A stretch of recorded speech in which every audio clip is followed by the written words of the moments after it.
Today we are going to learn how to make a cinnamon roll. Cinnamon rolls were not actually invented in the United States, they were invented in Sweden, but they are beloved in the United States because if there's one thing that everyone in the US can agree on, it's that breakfast is the best meal of the day.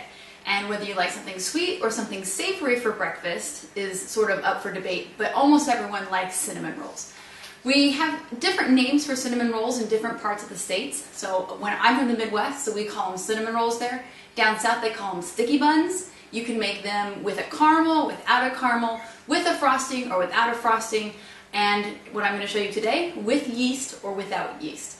Today I'm going to show you a very simple recipe for cinnamon rolls. Usually we think of cinnamon rolls as taking hours because you use yeast and you have to punch down the dough and let it rise and punch it down again and let it rise again. That's not the case with these cinnamon rolls. We're leaving out the yeast today, so it's only going to take you about an hour to prepare and bake delicious cinnamon rolls. These are perfect for a Saturday morning, lazy at home, but you really want those cinnamon rolls, give this recipe a try. You're going to need just a few ingredients. Of course, because this is a dough-based food, you're going to need some flour. Also, you'll want some sugar, both white sugar and brown sugar. For raising agent, instead of using the yeast, we have our baking soda and baking powder. And then for flavor, we want the salt and the cinnamon, because of course you can't have a cinnamon roll without cinnamon. And then finally, we're going to need butter, milk, and a lemon. And I'll tell you about the lemon in just a little bit. So we're going to start out with sort of two separate things going here. We're going to have a dough bowl and we're going to have a filling bowl, because I'm going to show you in a minute how to get that sort of swirly thing that you think about when you have your cinnamon rolls. But we're going to start with the dough. And so the first thing you want to do is start with your base of your flour. You're going to start out with about 2 1/4 cups of flour. And then you want to have a little bit more on hand just in case it's a humid day or for some reason the dough is just a little bit stickier than you want it to be. You want to have a little bit of extra in reserve. So that's going to be about 2, and then I'll just put in a little bit more, about 2 1/4, 2 1/2 cups of flour. To that, you're going to add something just to make it a little bit sweet. So you're going to take your sugar and you're going to add 2 tablespoons of your granulated sugar. Beyond that, then you're going to have your raising agents, your baking powder and your baking soda. And for both of these, you're going to have a little bit more of the powder than you are of the soda. So for the baking powder, you're going to want about 1.25 teaspoons. And for the baking soda, you're going to want a little less than that, about 1/2 teaspoon of baking soda. And again, approximations are just fine. This is cooking, this is not an exact science. You also want just a little bit of salt, maybe 1/4 teaspoon, just to give it a little bit of flavor. And beyond that, nothing. So you're just going to take that and stir it up a little bit. This is going to sort of give the raising agents just sort of a wake-up call to say, hey, get ready, we're going to use you pretty soon. So that's your dough, that's your basis of your dough without your sort of wet ingredients. Then you're going to want to mix your filling. This is going to be the part that's going to make this really sweet. So in your separate mixing bowl, you're going to have 3/4 cup of light brown sugar. And after that, you're going to add in your flavorings. Now, you can have cinnamon, you can have nutmeg. You have to have cinnamon because it's a cinnamon roll. Beyond that, you can add nutmeg, you can add cloves. It's basically up to you and the people who are going to be eating this, what you like. But I'm going to add a little over a teaspoon of ground cinnamon. And again, if I wanted nutmeg or cloves, this would be the time that I would add that in. And just a little bit more of our salt, just for flavor. We Americans like to overuse our salt slightly, but salt adds flavor to everything. To this, then, this is of course just a little bit thick. So what we're going to do is add a little bit of our melted butter. And I've got about 8 tablespoons of melted butter here that we're going to be using as we go along. So just take a couple of tablespoons, 1 or 2 of your melted butter.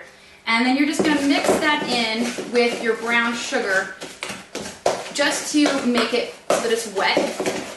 And then just set this aside. We're going to use it here in a little bit. And while you set it aside, it'll sort of like let all the flavors meld and mature, and it's going to be absolutely delicious. You're going to love it. Now, here's our special trick. I mentioned before that we needed our milk and our lemon. And actually, that was kind of true and kind of false. You do need milk and lemon, or you need buttermilk.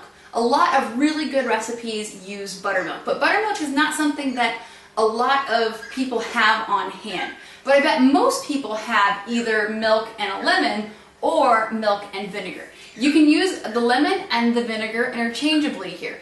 But what you're going to do is you're going to, in a bowl, you're going to just take a lemon, and you can either buy the lemon juice, or you can do what I'm going to do, which is just cut a lemon in half and squeeze it. And you're going to take the juice here, and you need a little over a tablespoon. So you need a tablespoon plus 3/4 of a teaspoon of lemon juice. And any sort of a good sized lemon should get you that much. In fact, this right here should probably be about as much as we need. So I'm going to take my tablespoon, which is in the butter, and I'm going to measure out my lemon juice. And make sure if you have a seed, like I just did, make sure you pick that out first, because you don't want any seeds in your lemon. And then you want sort of 3/4 of a teaspoon. So that's a half teaspoon, and there's just a little bit more.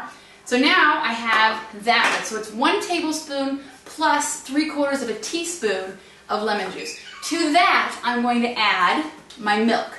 And on top of that, I want a 1.25 cups of milk. So you're going to put that in there first, and then add the milk to it.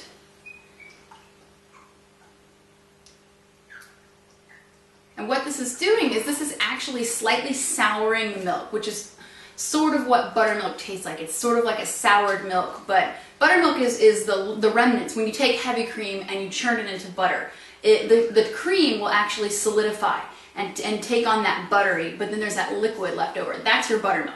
This is sort of simulating buttermilk. So with the 1 tablespoon plus 1 teaspoon of either lemon juice or white vinegar plus your milk. Now this is my 1 cup of milk. I'm going to add that to our dry ingredients that we had going over here earlier.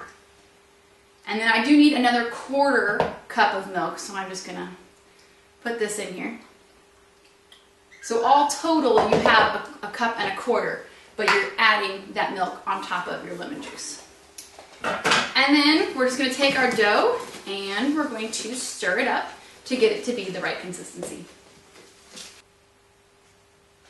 Once the dough is too stiff to use your spoon to stir it anymore, and you may have had to add a little bit of flour by this point if your dough is a little bit too liquidy, you're actually going to take your dough and you're just going to turn it out onto a surface. So I like to use wax paper or parchment paper. And you're going to turn it out, and then you're just going to knead it. And this is not like a bread where you have to knead it for a long time.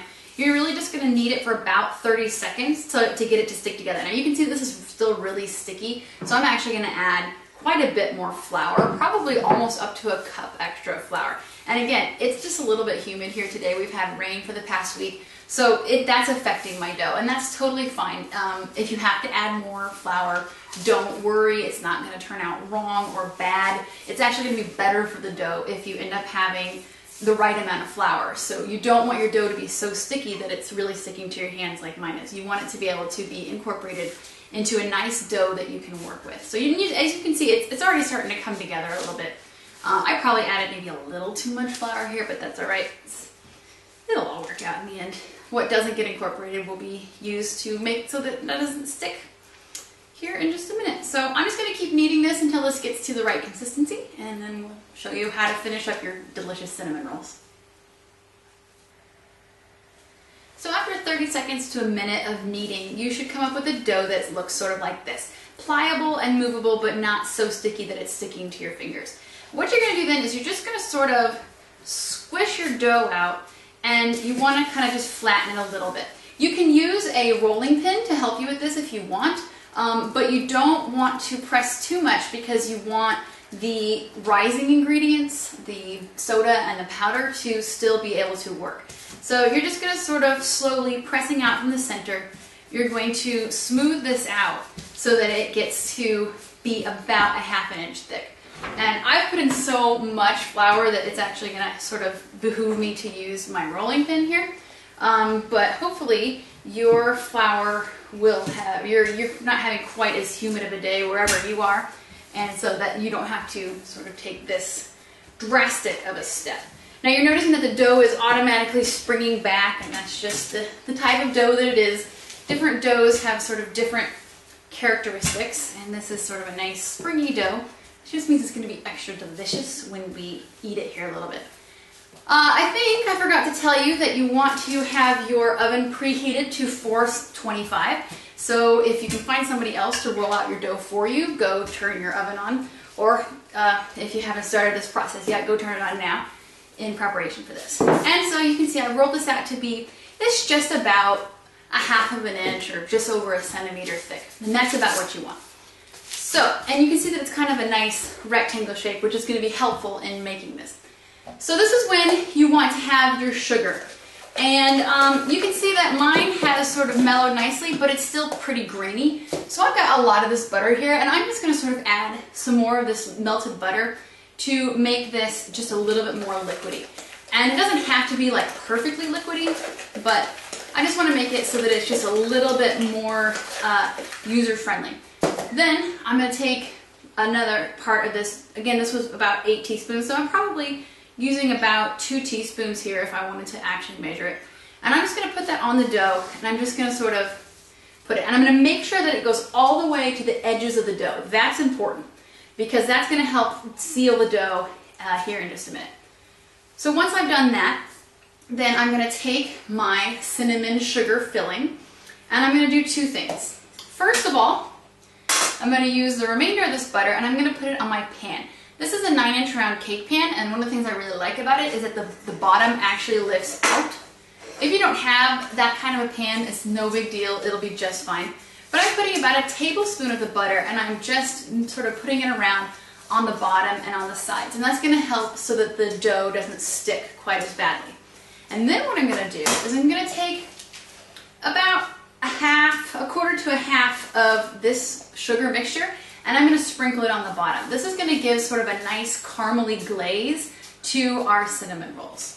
So, and again, if you wanted me to be specific about how much this is probably about a quarter of a cup that you're putting on the bottom here. It doesn't have to completely cover it, but it's just going to make sort of like a nice glaze for your things. The rest of this delicious sugary concoction is going to go onto your dough. So just take it and just spread it out. And you want to, whereas the butter you wanted it to go all the way to the edges, with this stuff you sort of want to stop it before it gets to the edges, because you're going to want to seal off those edges. Use that butter to seal them off. Now, if you've ever seen a cinnamon roll, you know that they sort of have sort of a swirl of cinnamon, and you might be wondering, how do you get that swirl of cinnamon from this flat dough? And this is the easy answer. You're going to roll this dough up to get your swirl.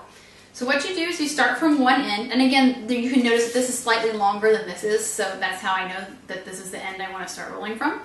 And you're just going to take this, and just like you roll up a carpet or anything else that is sort of this shape, this is what you're going to do. You're just going to roll up your dough just like this.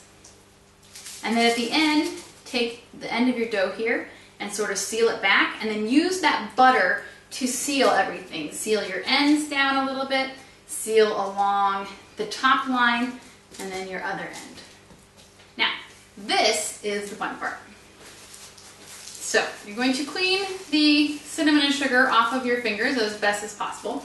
And then you're going to find yourself some twine, some rope, something small. It can be maybe you have someone in your family who is a sewer or does needle arts. You can even use some fairly strong dental floss for this if you want to. This is a trick that I learned while working at Living History Farms in Urbandale, Iowa. This is sort of the vintage way to cut your cinnamon rolls.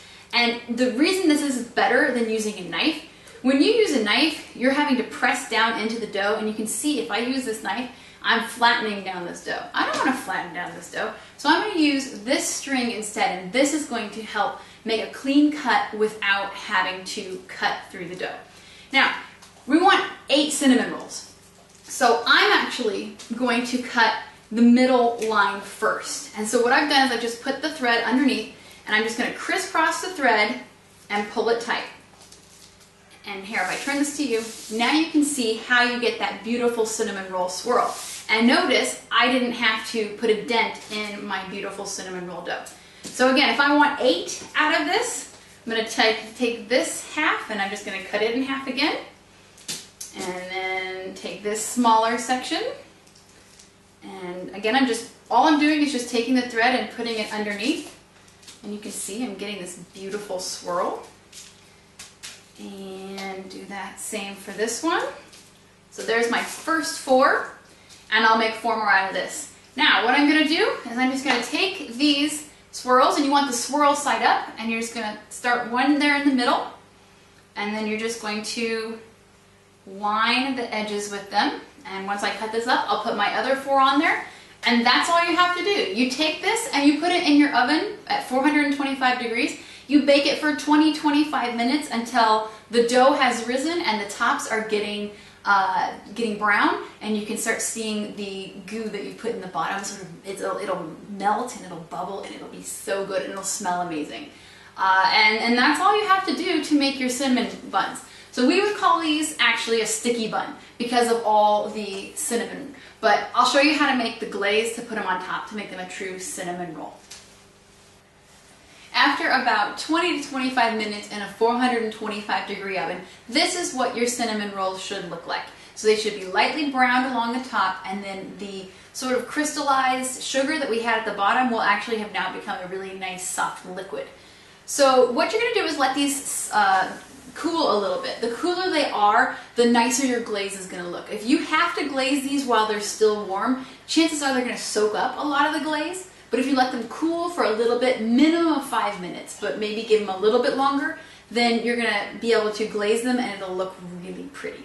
So the glaze is really easy. You start out with about a tablespoon and a half of butter, and to that you're going to add a cup of powdered sugar.